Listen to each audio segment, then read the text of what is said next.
They really just abandoned ship? Why would they do that? We have to go check. They might have left soldiers up there. We should be prepared. You could grab something heavy and swing a blow on the sub-engine. Okay. From Old Ivan to Mama Grande. Last Australian to Pike. One life after another. One door after the next. Always moving forward, hoping that what's in front of us is better than what's behind. People, we didn't work this hard just to get on board. We need to keep moving forward. Any news from down train? Javi's still working on it. The door's not responding. What, we're cut off from Big Alice? Can you get this door open? This car-to-car shit reminds me of the bad old days. I was never this scared back then. Undulating scared. Don't believe that for a minute. Believe it. Never had this much to lose. What you don't realize as you're plowing ahead keeping score is that it's not so much about where you are, Going home. but who you're with.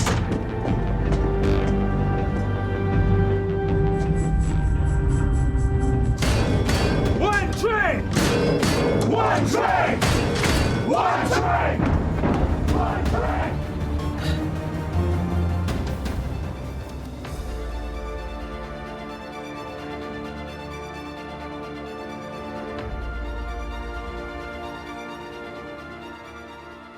Hey, panelers, welcome back to the show. I'm Mark.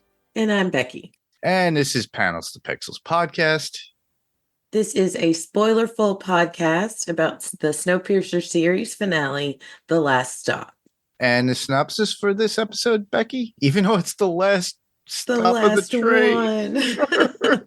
train. Well, we don't know because there was some news saying that the creator and producer said there might be something in the future, but I don't believe that until I see it or see it officially. I saw that and went and did a bit of a deep dive, and as of right now, it's done. Yeah, it's a spoiler full podcast, everybody. So to keep you in the know-how, yes, we are spoiler full. So if you have not watched the episode, have not heard anything about on the internets as it is, stop the podcast now, go watch the episode, come back to us and listen to our thoughts. If those who like to be spoiled, like I tend to do at times, stick with us and enjoy our conversation and look for the cues and thoughts that we liked within the episode of particular characters, events that happen within said episode. It's really interesting with how they ended this.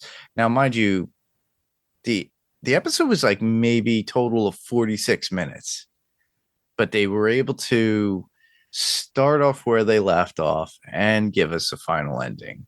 And it wasn't not rush it. It was smooth. It was good. It was very smooth. It wasn't fast paced. You would think it is based upon kind of like an action thriller kind of film, but there's nods, in my opinion, to the movie that we got years ago with Chris Evans and Ed Harris and everybody else in that movie, because it had that same feeling effect. But yeah, before we get into that now, we're going to go right into the episode synopsis, and that is... Nema heads for Snowpiercer. Leighton and the Tailies fight their way up train when Ruth is captured.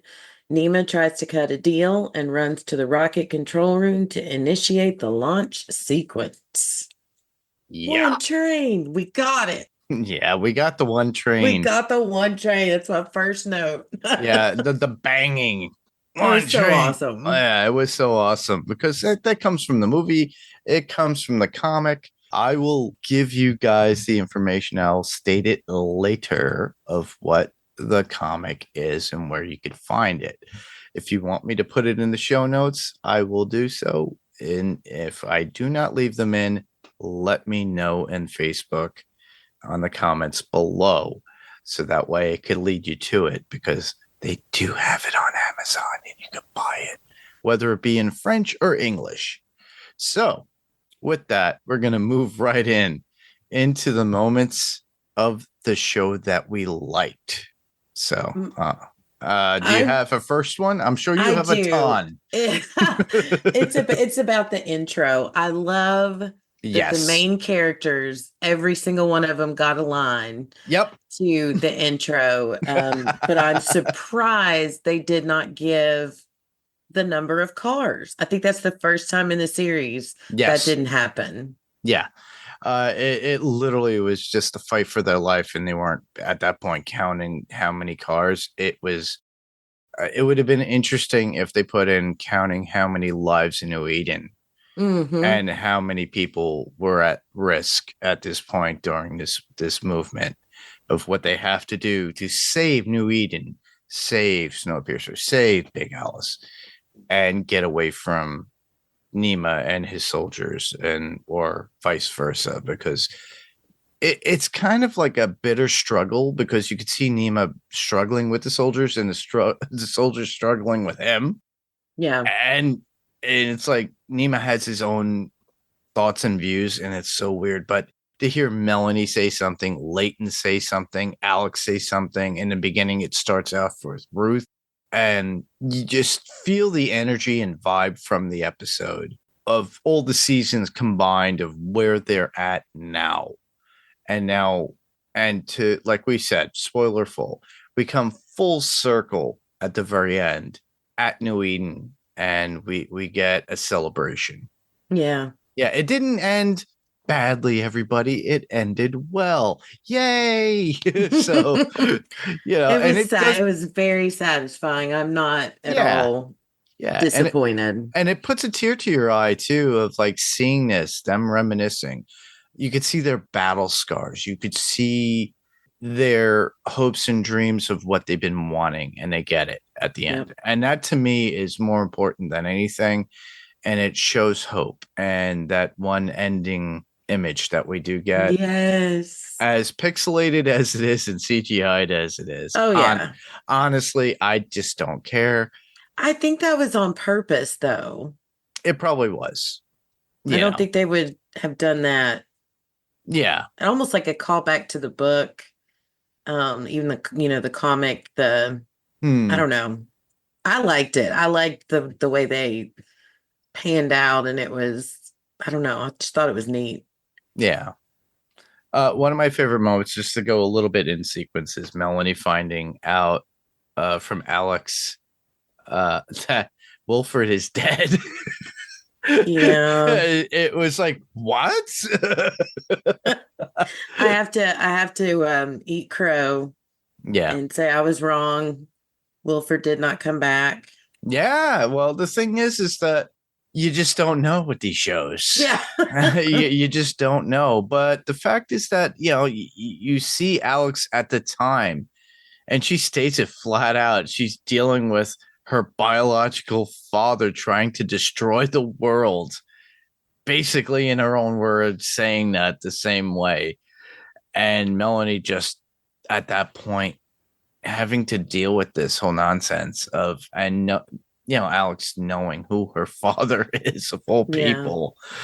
And it to see that mother and daughter coming together to go against him, to stop him, was very immense and intense. It's one of my and the fact that Melanie states, it's like, you're smarter than him. Yeah. And she shows it. She ends up, she does. We'll get there, but she ends up showing it. Yeah, she does show it. So that was one of my favorite moments. Do you have another? I really loved, it's kind of in my overall points, but I'll say it here. Good. When Nema took the train off the tracks, the visuals, they did such an amazing job this whole series with the visual effects, and that everything they showed from the outside with that train was, I really, really loved that. And then one of when they're I guess, was it Africa they were going through? I think so. It just was beautiful to see the frozen apocalypse. You really get to see the impact of the apocalypse that Nema created. The land that had happened. Yeah. One thing that I really did enjoy, because we've had this word come up before, and Wolford had actually stated it in episode previous, not the previous episode, but a couple episodes previously. The word leverage coming back. You love that word. With Leighton's crew when they need to get what they need during their fight in Snowpiercer.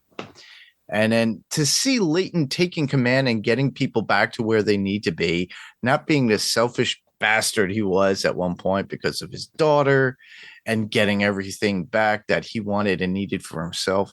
He's bringing the community back to come together, to bring back and take over Snowpiercer, to get where everybody needs to be, which is New Eden. And it's like everybody all together to live, to keep the train and their community at this point. And it just gave me vibes of the movie itself, of the tailies taking over the front of the train. Because if you look at it, listeners, and if you haven't listened to that particular episode, I don't have the particular episode on hand, but if you go through Spotify or Apple Podcasts, based upon this and scroll down, we only have like 270 some odd episodes, but you could go back a ways, about 2-3 years. Guess what? You'll find it, and you'll find our first coverage of the movie. And it just gives me the feels and representation of that movie and the overall. And the feel of the comic, that movie, and the show are all the same. So I'm glad that the showrunners and the writers left it that way. And that's what I liked about that, is that it's that full sense of the same story, but told differently in a different way. So go back. Listen to those. If you haven't read the comic, I will bring that up. I'm sure I'll be delving in and looking for that information for you to find it on Amazon while Becky talks to you. I want to add just a little bit to what you were talking about, Leighton leading the group. And I think it's Ruth makes a comment about his attitude towards things. And he's like, well, I didn't have anything to fight for then, but now, he's got Josie, he's got his daughter, and it was just nice for them to not end his character, the dark, angry Leighton, but he was the way he started, the leader that was trying to make things better for everyone. Yep. Awesome. So I liked the action scenes when they go through and release the gas on the soldiers. Oh yeah, and then just plow through them. Yeah, I liked the way they executed that. It was visually pleasing to see, and I love every second Boki was on the screen. If they move, they will hurt. He's such a great character, and we didn't see him in every episode, and so when he does show up, it was nice. Awesome. Well, yeah. The one part I did enjoy was seeing Nema, and I already spoke about this, him still being controlled by the soldiers, but he's driven to see his rockets take glare and burst in the air to give proof to his plight, which his flag was still there. No, which will not let the people stand for. The manipulation that Nema tries with Ruth about having a leader for New Eden when the world starts to warm up again because he's not leadership. And she called him on it too. Yeah. She saw it, and I have a lot to say about Ruth when we get into points. But I loved that, and he did that a lot through the final episodes. He talked a good game, but nobody bought it, and I think that led to what he ends up, his attitude and freak out. Yeah, exactly. It's I still think and my thought pattern is that he was snowblind. Not to put a pun to it, but he was snowblind because he wanted to see the brighter side of the world and it being warm because of what had happened, what he helped create. And I wish he was on drugs at certain points, just like in the Black Sabbath song called Snowblind, everybody. But I think he was drunk with ego at this point. Very much almost like we've seen before with the commander before, who we lost with Wilford. Milius. And but now that Milius is gone, Wilford's gone.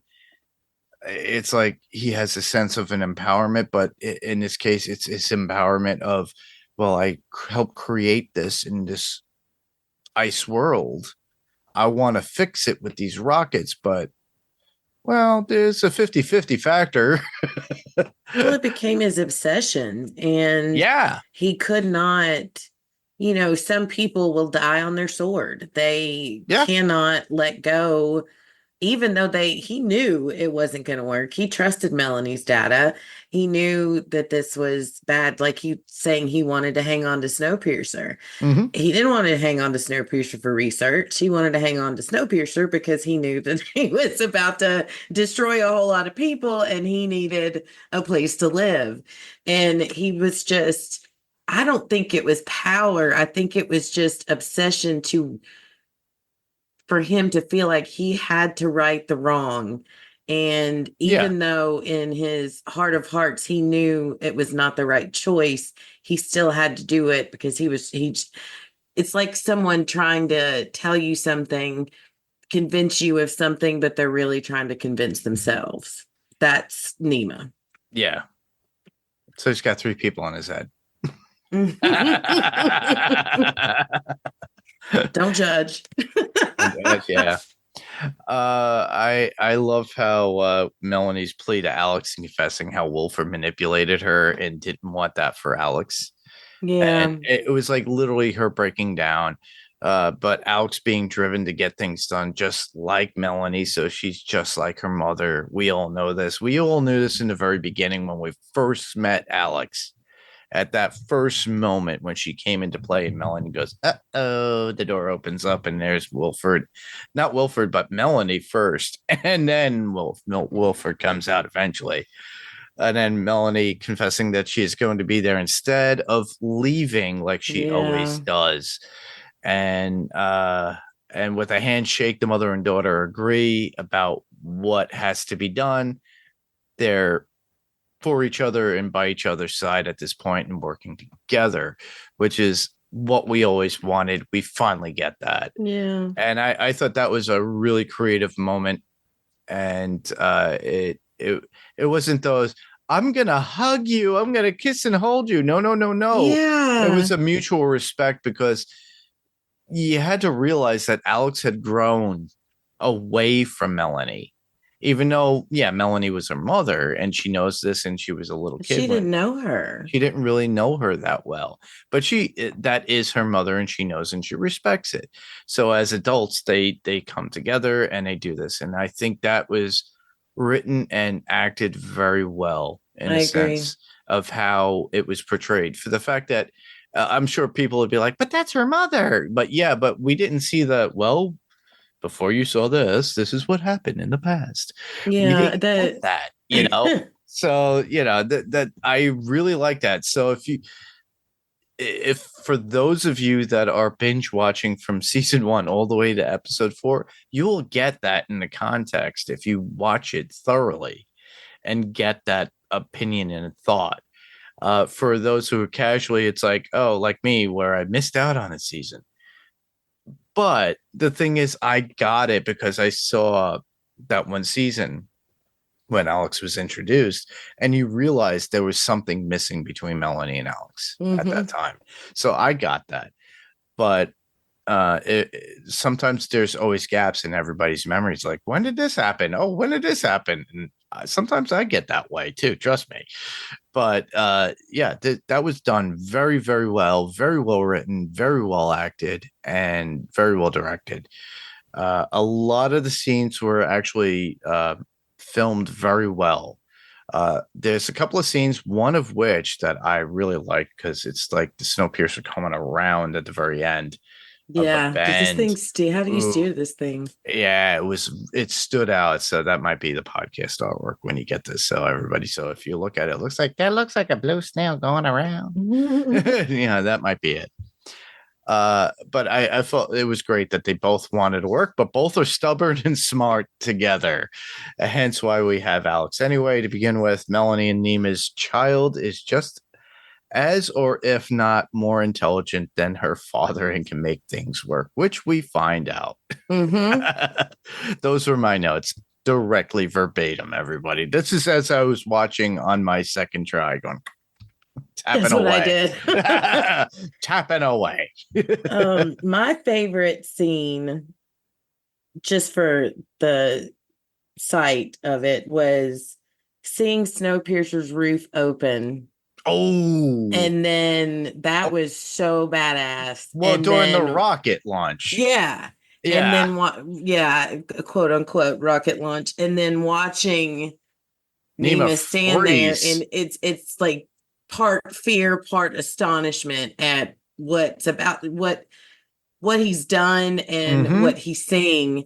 I think it was just, and then he froze that way. And then that big aerial shot of him, the roof open, the rocket launching, and then him right there in that small space. Yeah. That was my favorite scene. Him freezing a moment in awe of his creation of what had happened and what might have come to be. But he did not see it come into fruition of what would happen because, they messed it up. And because I sat there, nervous. Like, okay, well, what's going to happen? Yeah. I did not expect a dud. I didn't. I really didn't. I was like, I was sitting there watching it go up, and I'm like, how are they gonna explain this away that these people hopefully survive this? How are they going to do that? And little Alex, that's how. Yep. She, like I said, she proved that she's smarter than her own father and mother combined.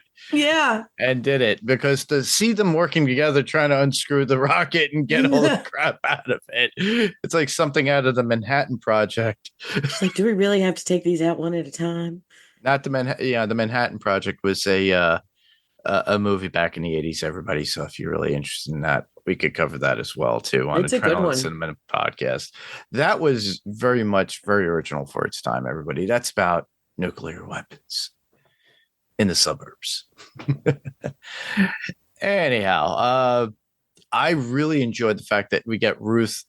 She is saved from captivity from the soldiers at a point, and telling everyone Nima isn't sure that his plans are going to work and that he is not going to give the trains back to them, regardless if they work or not. Meaning that, he's become almost similar to the dictators that he had seen before him with Wilford and Marius, or what's Milius.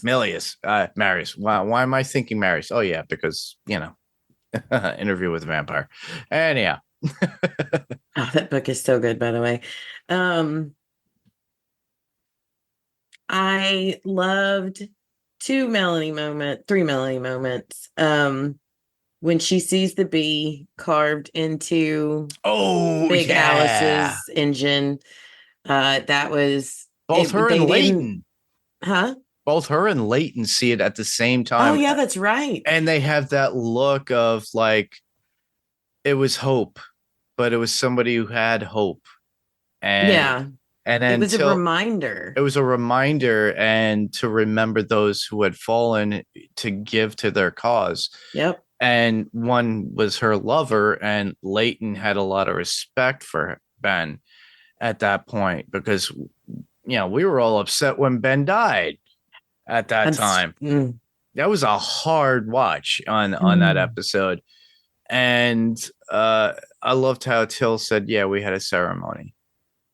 And the fact that it's permanently carved into Snowpiercer with his name, his initial there, right there, it's going to be in memoriam, and it will always be there for everybody to know who gave up their life to help. So I really did enjoy that, for the fact that it was showing respect for a character that was very important to the show. They brought him back for the ending, even though they couldn't bring him back. But I liked that they didn't linger on it. It was a moment. Everybody had their moment, and then they moved on. And it's actually carved into Big Alice, not Snowpiercer. Oh, sorry. And then when they all was said and done, and Melanie gave Javi the honors of running the engine, that just was chills up my spine. That made me think of how I thought of Ben, and I was like, Ben would be so amazingly proud to see what Javi's become. And and then Melanie back at the mic. Oh, yes. We'll go in depth a little bit more about that, but that might be our intro at that point. But because I don't know what I do until I start editing everybody. I just love that Boki the Breachman becomes Boki the Breachman again for help, and they needed him. And Leighton says, we need our Breachman back. And he does that. And plugs up the holes, because his resilience to the cold and everything, to bring everything back, and the engine getting back and warmer. And the line that he states about the gunhead, Leighton coming to his aid at that point, because Boki gets attacked by one of the soldiers, and Leighton says to the guy, he's like, oh, you would have killed me already, but apparently you have no bullets. Yeah. Called him on it. But it gave Melanie and Alex the time to what they needed to get to the rocket at that point, which I thought was pretty awesome. It was like it's everybody working together at that point, but Leighton getting the crap beat out of him, and I feel bad for David Diggs. I'm wondering how many welts he got during that scene, if he did his own stunts. Yeah. That's the one I was talking about earlier, where Leighton when Alex and Melanie get into the rocket room, and Leighton's like, don't let anybody in there, and if he moves, and Boki's like, if they move, they will hurt. I just love him. Yes, he was there. He's all family, and they all know it. The dual key sequence that Nima does for the rocket launch, does that remind you of anything? It's very nuclear codes. It reminded me of War Games. Oh, I was thinking the War Games, in the movie War Games, in the very beginning, they showed two guys with two key codes and the triple flip up for how to launch the nukes. It just gave me those feels and vibes. But it was like something was coming, like a war, or like something dreadful was coming. And within that time, we do get to see Melanie and Alex working together on the rocket. And like I said before, they were frantically unscrewing and trying to get this thing undone to neutralize it at that point. And I thought it was really cool. It was. And then they get busted, and Alex had the smarts to, as they're being forced to put it back together, to take one little piece out, just thoughtful enough to know what that would do, and she basically saved the world. Yeah. One of the best things, and we're moving a little far ahead, but we've been bouncing back and forth, everybody. That's what we do. Leighton reuniting with Josie.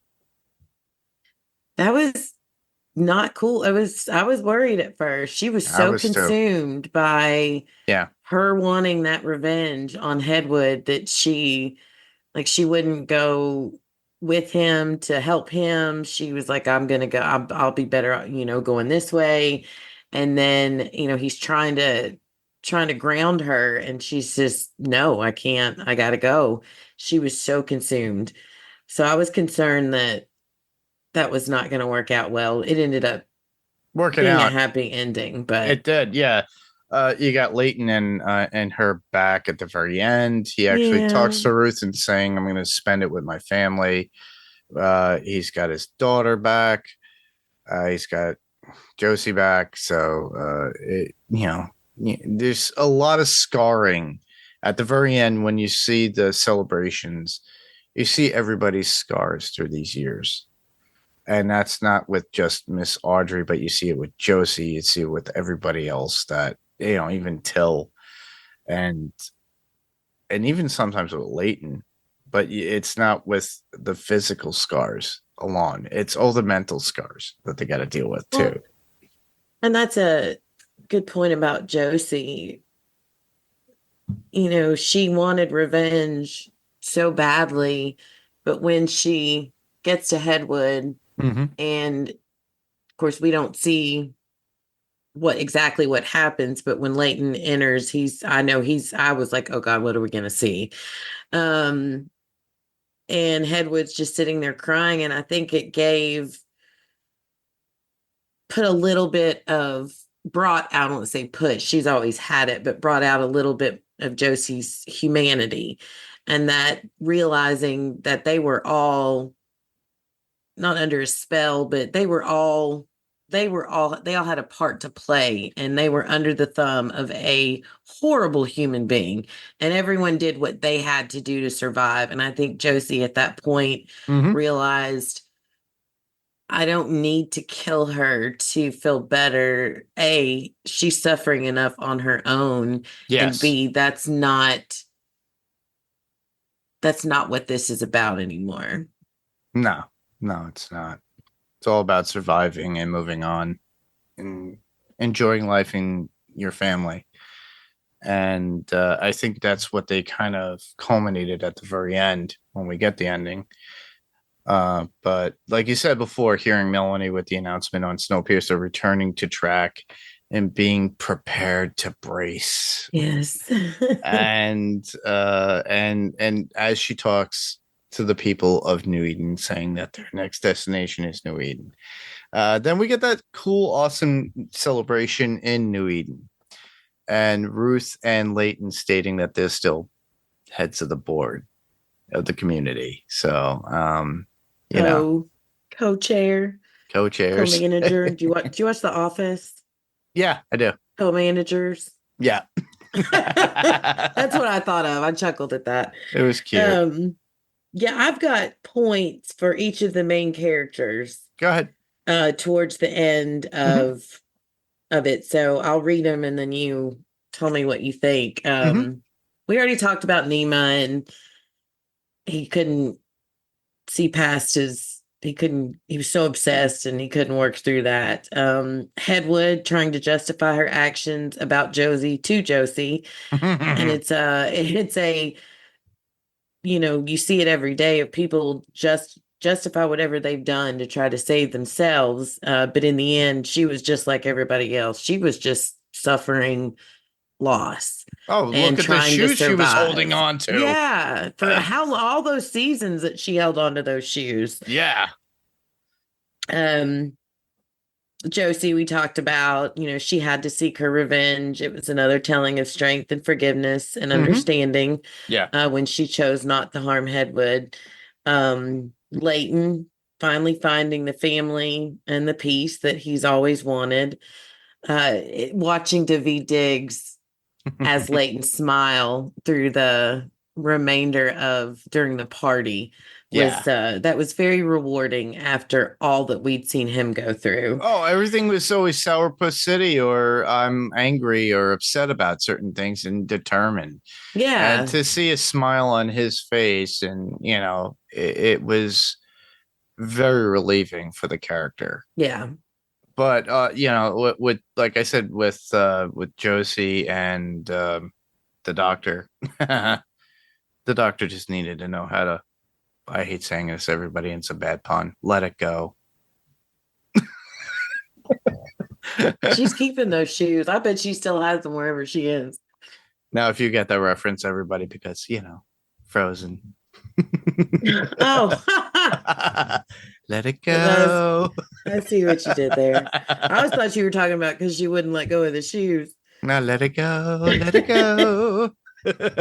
Oh, I do want to spend a minute just a Ruth appreciation moment. Yeah. It was incredible watching her lead the people up the train, and I'm glad that she finished the series in the leadership role. I think she was always meant to have, and I feel like of all the people Her in the evolution was show, to get to that point, honestly. yes, and her character growth was the biggest, strongest, Yeah. coolest, I think, of everyone else on the show. She changed the most, and I love her, and that was I cool. grew to show respect for the character Mhm. as the seasons went by, because you learned to hate her within the first season because you thought she was Melanie's little lapdog that did whatever she said based upon how this train was structured. And it got to that point of when resistance and change happened and her siding with people that she felt need and felt comfortable around. And then she showed strength in becoming that character Mhm. and then leading herself and to lead others to come out from that depth as a character. I thought that was very growing. And I think it's within the writing of the character. Oh yeah. And And the maybe within acting. and the acting, the actress would probably put something into it and had conference with the writers. I don't know. Maybe they'll actually get in touch. I don't know, guys. Let us know. You're I always more loved than it. welcome to. Yes, please. But what I love the most is she didn't do any of what she did out of selfishness, No, or she was always thinking of the people. the people. And that to me is what makes her the strongest out of all of them to execute what she's executed. Is she just did it because it was the right thing to do, not because she would somehow benefit from it. Yeah, it's a great character, I think. A lot of the characters I do enjoyed over the years, and they're not the leads per se, would be Till, Ruth, Boki would be one of them, Javi, Ben, and Alex are the ones that I always looked forward to as far as characterization. Yep. And where they would grow. Uh, People that were considered leads like Wolford, Melanie, Leighton is always prominent, and that was always the main drive because that's how the story starts. But to me, my attitude was all the other characters that build up and add to the story, the common characters that give us that feel, the levity and strength within the story itself. And the way the writers were able to get these characters in there made it work. And I really did enjoy it. And it shows with this quote unquote series finale, because we don't know. Everything's up in the air, everybody. But as far as we all know, this is the series finale. Alex and Melanie, I'm going to group them into one. Okay. We talked about her. Alex is smart, saving the day and getting to have the chance to have her mom around, which is something she was robbed of by Wilford. It was neat to watch that they have no more duties to do. They aren't going off to do research, or they're not, forced On a to mission. do this or that. Yeah, they just get a chance to be mother and daughter, be citizens of New Eden just be. And I loved that for him. And nobody said it out loud. You could just see it on their faces when they walked off Snowpiercer together. And they're one of my quotes at the end. With that, the Alex asking about the pocket of time they have with everything.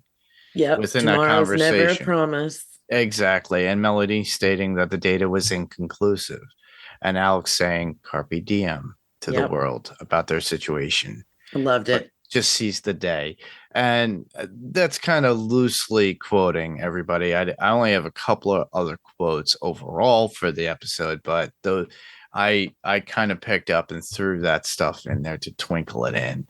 Not to make this an extra long episode of the finale, but you would think, since this is the finale of Snowpiercer, we would be here for an hour and a half to 2 hours. Now, this is probably going to be shorter than most of the other podcasts we've done of this episode show.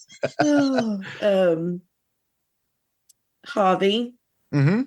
After so much suffering at the hands of Wilford, both he and Sykes find a kinship with each other and hopefully a budding romance.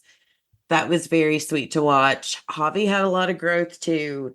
He could have very easily, both he and Sykes could have very easily succumbed to the torture that they suffered and stayed in that place in their minds. But it goes to show what surrounding yourself with genuinely good people who do care about you, that you can overcome a lot and end up happy. So I'm super glad that they gave him that sweet little happy ever after. You got anything to add about him?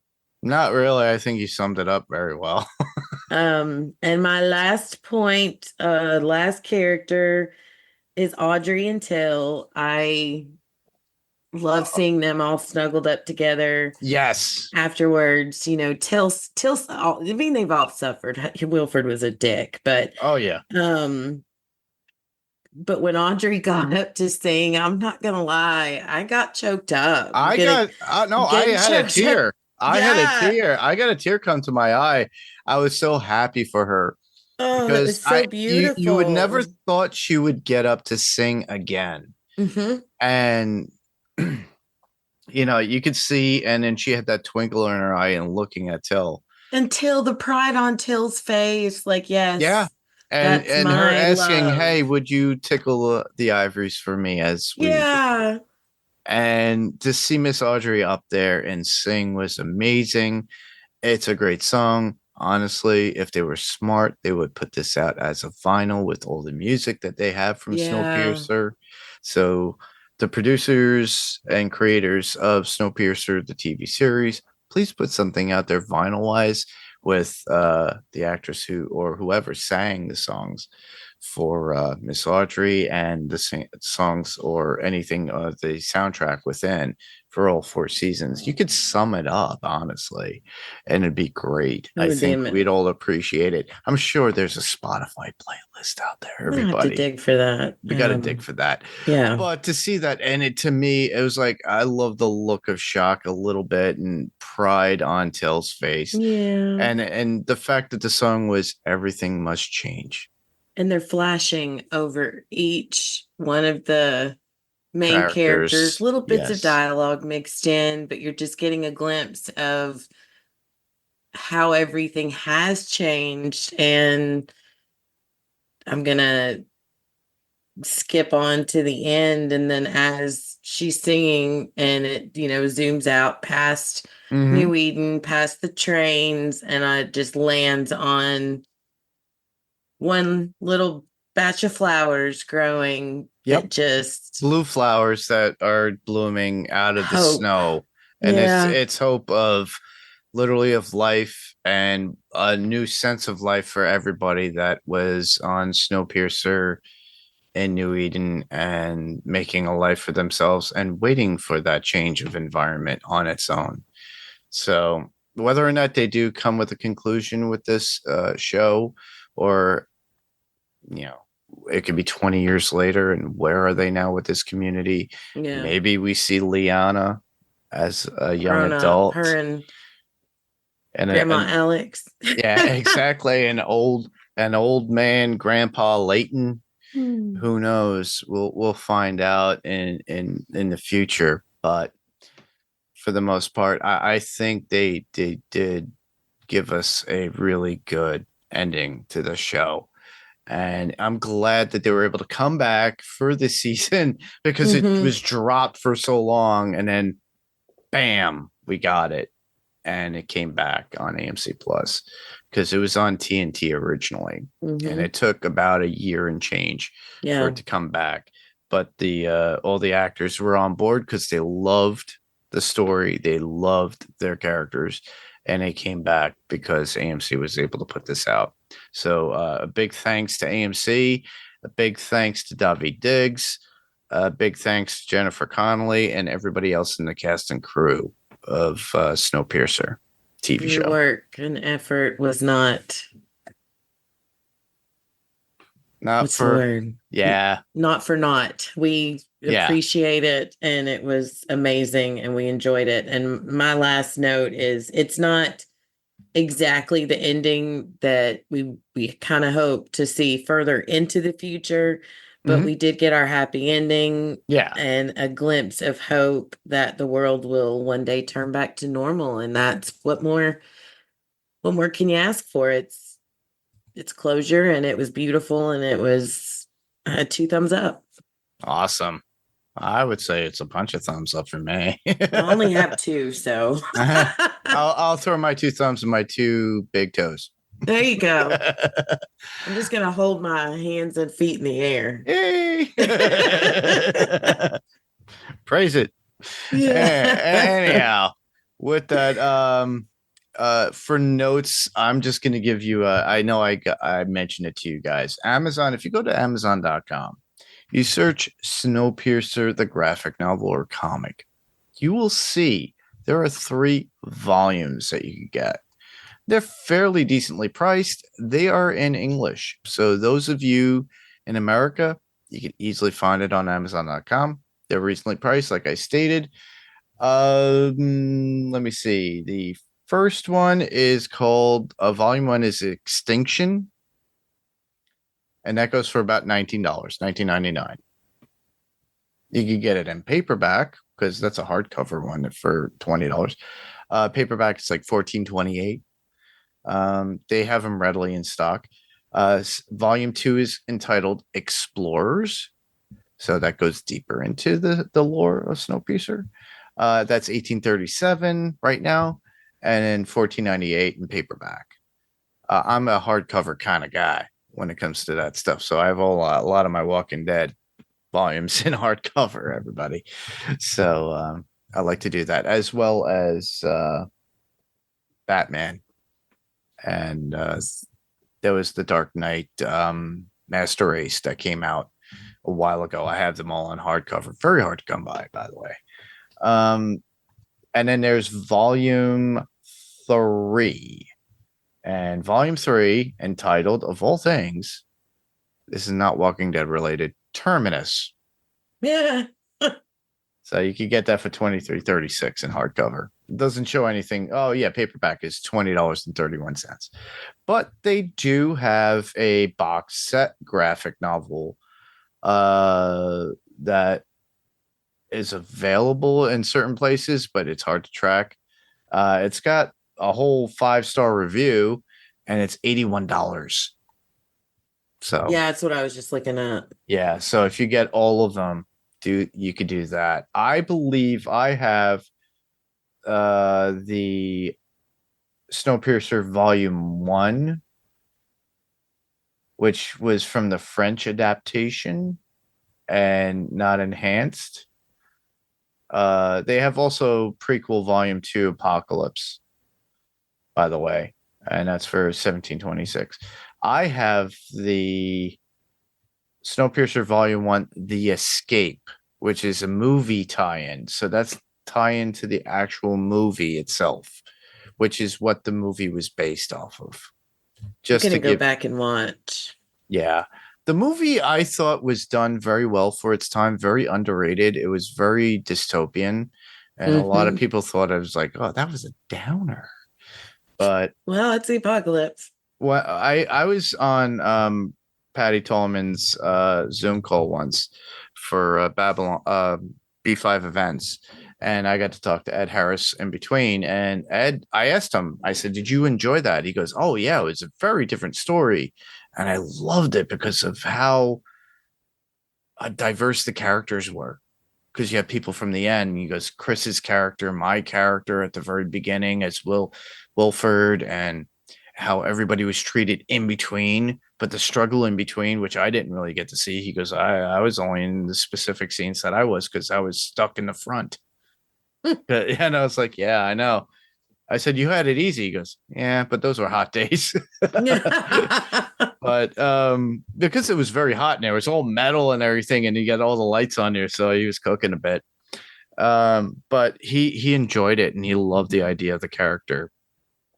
He actually enjoyed it, he told me.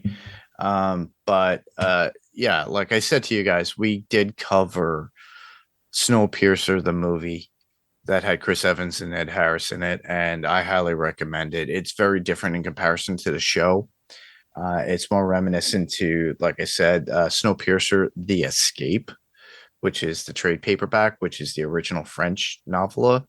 But the one that they have on Amazon, like I mentioned already, you can get for $13.82 on paperback or $17.78 on hardcover. I have the paperback version, oddly enough. I bought it about 3 or 4 years ago. I think 4 years ago, right around the time when the movie came out. The show came out. Sorry, and yeah, that's by Jacques Loeb and Jean-Marc Rochette. So, which is so funny too, because Jean-Marc is not related to Emily Rochette, who we know from our Zedhead family. She's French Canadian. Anyhow, but they do have French and English versions, so you would have to make your choice and go from there. And if you choose to read, and I highly recommend it to everybody. It's always support your local comic shop. If they have it at your local comic shop, they could always order it for you or go to Amazon Prime. But yeah, all those are available to you. With that, that's all I had for any additional points and notes, because I just want to give you that information. Awesome. Do you have any additional notes? No, thank you for letting me ramble through all mine. That's it. Any quotes that you didn't just get? the one that we said where Melanie and Alex are talking about the pocket, and Melanie says tomorrow's never a promise, and Alex says carpe diem it is. Then I love that. Seize the day. That it is. How about you? I have 2 quotes left, and one would be from Ruth to the crew regarding Nima's plan. The eyes always show the truth, and all I saw was doubt in his eyes. It was good. Yeah, or in his. And then the last one I would be from Till Leighton. Do me a favor and kill this guy, will you? And that was when Till was being held at knife point, at knife to the throat, and the standoff with the soldiers at that. Yeah, it's just like, I don't care. Just kill this guy. Take me out too. I'm done. Yeah, it's like, shoot, like, all right. This goes to Adrenaline Cinema podcast when we covered Speed. Shoot the victim.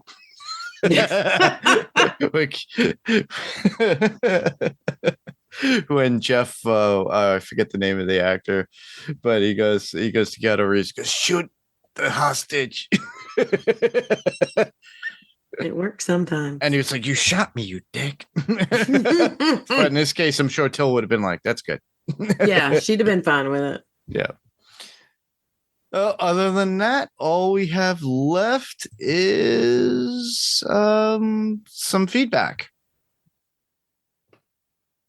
So you want to start us off with our first form of feedback? Sure. This is from our YouTube listener at Glitch ENTMT, which I'm assuming means entertainment. Mm-hmm. What I love about this season is how all of the series villains have such a different personality to one another and how they all collide with one another. Wilford is the one who wants to be on display and have influence over everyone. Milius is the power hungry, tunnel vision, quote unquote, king. And Nima, the prideful scientist who thinks he can't do wrong. All great characters. This was a great episode. And that is some great feedback. Spot on all fronts. Yeah. Thank you. And keep it coming too. If you Yes. continue to listen to us, let us know. The last form of feedback we got was from our Facebook post, and that would be our friend Christy Coppage. And Christy states, "Well done. I love Snowpiercer and enjoyed most of the craziness over each season. I'm thankful AMC gave us the opportunity to watch how it all ended. Long may she roll." Yes. Awesome. Thank you for those who sent in feedback. Please keep it coming. If you like what we do, please be some interactive. We love it when we get to interact with people. It's amazing. And thank you for sending in that feedback. Other than that, all we have left right now for you is some podcast recommendations. So, Becky, do you have any recommendations that you could send out to everybody? I started, I didn't get to finish, but I started the Agatha All Along Marvel TV cast that Penny and Jim are doing. Awesome. But I still am listening to the Vampire Lestat, so I'm not. I haven't done a lot of listening to podcasts because I am so hooked on this book. But I did enjoy our discussion on Adrenaline Cinema of Queen of the Damned. If y'all get a chance, listen to that. It's a good one. Awesome. Cool. How about you? For me, yeah, podcast listening is like whenever I get to it, but I really do enjoy Kristen and Ben on the Revisited podcast. That is Wilhelm and Podcastka with the Revisited podcast when they cover the Good Place. Yeah. I just started it. Obviously, I just started watching episodes 1 and 2. I got through those. Didn't send feedback in yet, everybody. I will do that for the third episode. But I'm really enjoying this show. I love their take because their introduction, that's all I got to listen to, was the introduction about what they're going to talk about for the Good Place.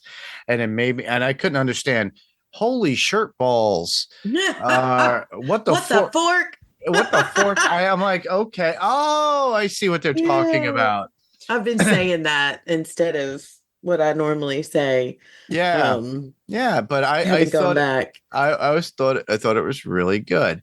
Other than that, it would be the Cast of Us with Jason and Lucy and their continual coverage of the rewatch of The Walking Dead up until the point of when we get Daryl Dixon come back. So excited. So I'm looking forward to seeing that. I got to see season 1. I wasn't overly entranced with season 1, but I did admire it. I loved the scenery and the visionary of what they were doing. Yeah, it was pretty cool. And it felt like I was watching a Godzilla film again with all the subtitles that I had to read because everything was in French. Anyhow, but I did enjoy that show, but I'm looking forward to the coverage on that when they come back because Carol's going to be back. The Book of Carol. The Book of Carol. It's like the Book of Eli or something like that. And the way they announce it, it's like the Book of Carol. I'm very excited. So I'm looking forward to that. There's also TV Podcast Industries with their coverage of the Penguin that hit Max. Have you started it? I started watching the first episode. I got through the first 45 minutes because I started late and it was late at night. I fell asleep. But I will continue to watch it because, oh my God. I'm here for it. Colin Farrell is like interesting. Right now, keep in mind, listeners, as your comic book readers and your fans of the Batman and fans of the Bat, this penguin is not your ordinary everyday penguin you see in the comics. This was your typical mobster, very similar to what we got in Gotham, but better, because you have a more of a caliber actor that's doing this and undergoes a lot of makeup to go into the look of this character and fits in it. And he's not American at all. No. Oh, it's so good. It's worth the hype. Yeah, it is worth the hype. And where's that podcast? TV Podcast Industries, everybody. That would be Derek and John and Friends. And Derek, John, and Friends. If you want a guest for the Penguin, please. And call me. They wrapped up their Umbrella Academy coverage as well, but they're also doing Agatha all along, just like Podcastica is doing with Penny and Friends, and as I am going to be doing with hopefully with Becky and Steve in the near future. We kind of missed it because of all the stuff that's been going on in our lives and me and my life and work, but also getting some of these episodes out to you. And life does get in the way at times, but we're getting them. We will definitely be getting episodes 1, 2, and 3 to you and our overall thoughts, where they come from, a little deep dives into the comics and the characters and where they come from, little Easter eggs that we get out of it. And if you watch the end credits or the intro credits, you'll see some really cool tidbits of pop culture in there, or even ancient pop culture from books and things of that nature. So we'll probably bring that up along. So Panels to Pixels podcast will be doing that as well as be covering other movies that will be coming out. And that goes along with saying that we will be covering The Crow. Yes, it did hit digital download, everybody, and we will be covering it. It might be a little bit of a bash fest, but We're gonna get there. Aspects of it, we will get there. It's still out there. If you haven't watched it, you have opportunities to get it on download, and I'm sure it's going to hit whatever streaming platform very soon because it didn't do well. But you give your idea and thoughts, and I will put the posts into Facebook and Instagram, all that good stuff, and you just give us our thoughts. But other than that, with that, to give us your thoughts and your opinions and your feedback, all you have to do is go to our Facebook group, facebook.com/panels to pixels. Like I said, there's an image always there of what we're going to be covering. All you have to do is leave it in the comments below. Whatever's in Facebook will go to Instagram at the same time. I'll see them. I'll get them. I'll get notified. I'll read them, or we will read them. If you feel like you don't want to do that and you want to send us a straight out email, all you have to do is write that out and send it to panelstopixels1@gmail.com. Panels, spelled out panels, 2 spelled out TO, pixels, and the number 1@gmail.com. You could write it out, your thoughts, and we'll read it. And we'll give our comments as well. If you feel that's not enough, we don't have any like call-in widgets or anything like that. But what you can do, everybody has all these nifty new gadgets. Their computer, during the pandemic, everybody got a microphone and a headset. Literally, all you have to do is record your thoughts. Once you record it, save it, and add it as an attachment. And you yourself could be part of the podcast. Your voice could be heard. I always say that just the same as if you wanted to be on too. So if you have an idea or a segment or a podcast that you want to be on, let us know. I'll take that into consideration, and it'd be great to have somebody else on with another opinion. Yeah. But yeah, like I said, we could play that as well. Just like we had some feedback from Glitch Entertainment from YouTube. We could be found on YouTube, and you could leave your comments on the last episode that we created, and I would just get that information. That's how I got that one. That was from the last episode, for Christ's sakes. So anyhow, you could do that. Like I said, Facebook.com/panels to pixels, Instagram @panels to pixels podcast. If you didn't subscribe yet, YouTube, all you have to do is search for Panels to Pixels podcast. Subscribe, ring the bell, and like. And obviously leave a comment. And then that'll give us any indication of what's going on in the world. If there's a rating or review in Apple Podcasts or Spotify, which there is, all you have to do is just give us a review and be greatly appreciated. Leave a comment. It would be awesome because that gives us a little bit more attention, whether it be negative or positive. I'm not saying We like it everybody. all. Yeah, I understand when people are negative, but there's a positive side to negativity.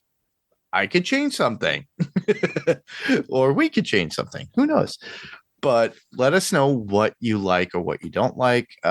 Give us a 5-star review. They're always welcome and appreciated. And to show that I appreciate you, the listeners. And word of mouth is always the best place to spread the word. Mm-hmm. Words spread like a virus, everybody. Not to be negative, put that in a positive connotation. But well, here's at the point. Where else can people hear you, Becky? Here on Panels to Pixels and also on Adrenaline Cinema Podcast. Awesome. And as well as just the same with me, you could hear me on Panels to Pixels podcast as always.